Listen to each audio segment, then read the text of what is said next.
recevons sur ce plateau le procureur Armand Ouedraogo. Bonsoir, monsieur le procureur. Bonsoir. Alors, vous êtes là pour nous parler de ces annulations du mandat d'arrêt contre Guillaume Soro.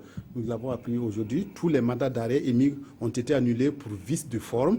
L'avis du commissaire du gouvernement n'a pas été requis, pourtant prévu par l'article 130 du Code de procédure. Alors, pourquoi, en tout cas, ce mandat d'arrêt a été annulé?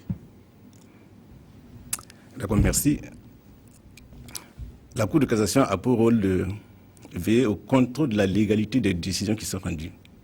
Chaque fois qu'une décision a été rendue par les juridictions de fond, c'est-à-dire les tribunaux et les cours d'appel, et que la loi n'a pas été bien interprétée, et la Cour de cassation a pour rôle justement de recadrer les choses et de montrer aux juges inférieurs comment est-ce qu'il fallait comprendre ce texte et puis comment fallait-il l'interpréter.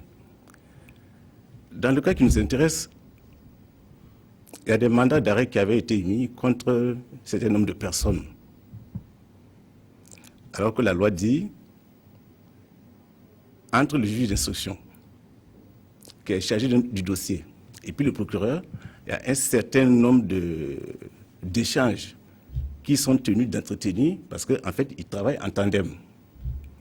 La loi dit quand le juge veut décerner les mandats, vous savez, il y a des mandats d'arrêt, des mandats d'amener, des mandats de comparution, des mandats de dépôt. La loi dit quand le juge veut décerner des mandats, il demande le visa du procureur. Et plus loin, la loi dit, lorsque le juge veut demander spécialement un mandat d'arrêt, cette fois-ci, il demande l'avis du procureur.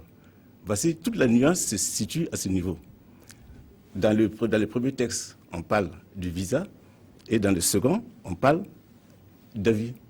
Un avis du procureur, c'est une réquisition.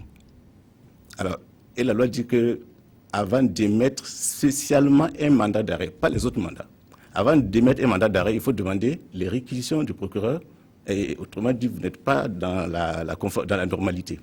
Alors, c'est de cette situation qui a été créée effectivement au niveau du tribunal militaire entre le cabinet d'instruction et puis le commissaire du gouvernement, et ce conflit a été élevé quant à l'interprétation de ces deux textes jusqu'au niveau de la Cour de cassation. Et donc ce matin, la Cour de cassation a rendu la décision qui dit que, s'agissant d'un mandat d'arrêt, de tout mandat d'arrêt, il faut qu'il y ait les réquisitions du procureur au préalable. Donc, quand c'est comme ça, la conséquence est que la Cour annule tous les mandats qui ont été rendus parce que tous ces mandats sont affectés du même vice. Maintenant, il appartient au tribunal de voir à son niveau comment régulariser, parce que quand on dit qu'on annule... Est-ce que le juge d'instruction peut réintroduire ces mandats d'arrêt en respectant en tout cas la procédure normale? C'est ça l'idéal. En fait, c'est la conduite que la Cour de cassation donne au juge. Si vous rectifiez, cette fois-ci, vous demandez les réquisitions des juges et du procureur, le mandat prend son cours normal. Ça ne gêne pas du tout. Alors cela veut dire, M. Ouedraogo, que les mandats d'arrêt ne sont pas annulés pour toujours et qu'ils peuvent être relancés un autre jour? Non, un mandat d'arrêt, ça ne peut pas être annulé pour toujours. Ça dépend de si la circonstance pour laquelle le mandat avait été émis, tant que cette circonstance-là demeure, le mandat peut être renouvelé. Et nous sommes justement dans ce cas précis. Alors vous avez parlé de tous les mandats d'arrêt, même celui contre Guillaume Soro? Même celui contre Guillaume Soro, exactement. Il est annulé pour le même vice de forme. Alors, et l'avis du commissaire du gouvernement qui n'a pas été, en tout cas, requis? Oui, comme je dis, quelquefois il y a une question de sémantique en droit, quelquefois c'est des subtilités, c'est comme dans des virgules quelquefois qui départagent les magistrats.